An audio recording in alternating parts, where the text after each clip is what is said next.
Femme du soleil allié. Alors aujourd'hui, je souhaite vous entretenir sur un sujet intéressant et je crois que c'est un sujet de vie. Je parle de notre intimité aux toilettes. Sortez de vos toilettes moins bêtes. Je vous raconte une anecdote. Mon ami entre dans les toilettes. Il y passe 2 minutes, 30 minutes, 40 minutes, 45 minutes. Je commence à m'inquiéter. Je me dis, mais peut-être qu'il lui est arrivé quelque chose. Je l'appelle. Je dis, tout va bien? Il dit, oui, tout va bien. 5 minutes après, je l'entends brailler. J'accours au point de me tordre la cheville. Je lui dis, qu'est-ce qui se passe? Il crie, j'ai fait tomber mon téléphone dans les toilettes. Et blanc. Et je me dis, je réalise que cette personne a besoin, n'est-ce pas, de passer du temps et avoir son temps pour s'échapper, pour s'évader. Mais pourquoi s'enfermer dans les toilettes? Il sort des toilettes, je lui demande, mais pourquoi t'enfermer pendant tout ce temps dans les toilettes? Tu sais quoi? J'ai dû aller faire pipi dans la baignoire, tout simplement, parce que toi, tu es resté 45 minutes sur ton téléphone dans les toilettes. J'en étais scandalisée.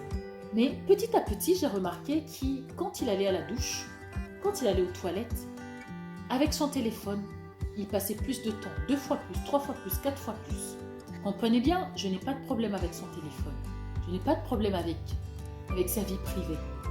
Ni avec quoi que ce soit d'ailleurs. Parce que moi aussi, il m'est arrivé d'aller aux toilettes avec mon téléphone. Téléphoner, envoyer des messages, chatter, etc. Mais je me suis rendu compte que je n'avais même pas, en fait, en le faisant, profiter de mon intimité, du moment d'aisance avec moi-même et avec mon corps, en pleine conscience. J'étais connectée. J'étais dans le monde public en ce moment-là. En étant dans ma vie privée, dans mon intimité, dans l'aisance de mon corps, je communiais avec le public. Je n'avais pas intégré ce droit à la déconnexion. Et les choses se faisaient automatiquement. Aucune conscience de ce qui se passait à ce moment-là quand j'étais aux toilettes. Je le faisais tout simplement. Je me rendais compte tout simplement lorsque j'étais constipée ou quand j'avais des hémorroïdes. C'est là que je prenais le temps, n'est-ce pas, de me rendre compte que je suis aux toilettes et c'est mon moment. Je peux poser mon téléphone. À ce moment précis, tu es obligé de tout lâcher. Je crois que vous vous reconnaissez peut-être dans cette situation. Un jour, grâce à mes multiples fréquentations, j'ai découvert, n'est-ce pas, que je pouvais réorienter l'histoire et sortir de la toilette moins bête qu'au moment où j'y suis entrée. J'ai disposé, n'est-ce pas, 2 bouquins dans mes toilettes. Une amie m'en a emprunté un, des bouquins, car quand elle arrivait chez moi, elle passait 5 à 10 minutes dans mes toilettes et en profitait pour lire 1 page, 2 pages, et finalement, elle me l'a emprunté. Elle m'a dit, Alliance, écoute, ce livre m'a appris beaucoup de choses. C'est par hasard que je suis tombée dessus, et je t'en remercie d'ailleurs. Moi, je n'ai pas d'appétit de lecture. C'est pas mon truc. Mais ce livre m'a donné envie de lire. Et à chaque fois, tu sais quoi? Quand je vais aux toilettes, je vais avec ton bouquin. Ah ben, tant mieux. Alléluia, j'avais envie de dire. Oui, j'ai disposé des livres, n'est-ce pas?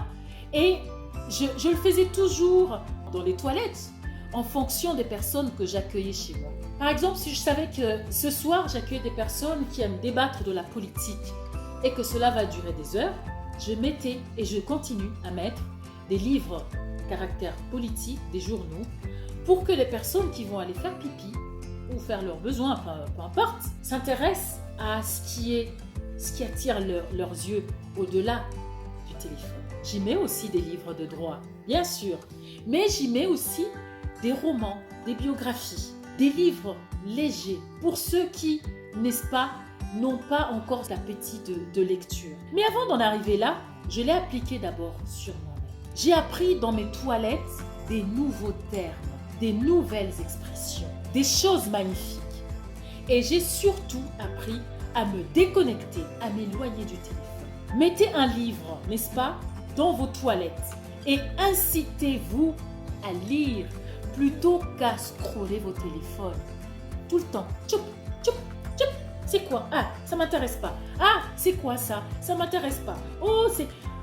En fait, tu passes du temps à faire des choses que tu fais tous les jours et tu ne te concentres pas sur ce qui se passe sur toi, dans toi. Alors je te propose de mieux économiser ce temps, de mieux rentabiliser ton temps de toilette. Juste pour le plaisir, commencez avec des livres légers, des romans, des contes, des petits bouquins biographiques. Et si vous êtes une passionnée de lecture, n'est-ce pas, chérissez ce moment d'intimité avec vous-même pour y apporter de la gaieté et de la connaissance. Vous sortirez de ces toilettes, et je vous en conjure, moins vite, avec un mot en plus sur votre palmarès des mots. Alors si vous avez aimé cette vidéo, si, n'est-ce pas, ça vous parle, si ça vous évoque quelque chose, un vécu, commentez, partagez votre expérience, n'est-ce pas? Et puis, aimez, parce que ça permettra à votre audience aussi d'en profiter et de se dire, ah ben oui, je peux mettre un bouquin pour mes enfants, je peux afficher, n'est-ce pas, un proverbe sur le mur. Merci à vous d'avoir suivi cette vidéo, merci de l'avoir partagée, merci de l'avoir aimée, merci de l'avoir commentée, merci de faire partie des personnes qui me suivent et qui ont envie d'en apprendre encore plus. Allez, courage, lisez, lisez, lisez, lisez et toujours lisez. Merci à vous et à bientôt.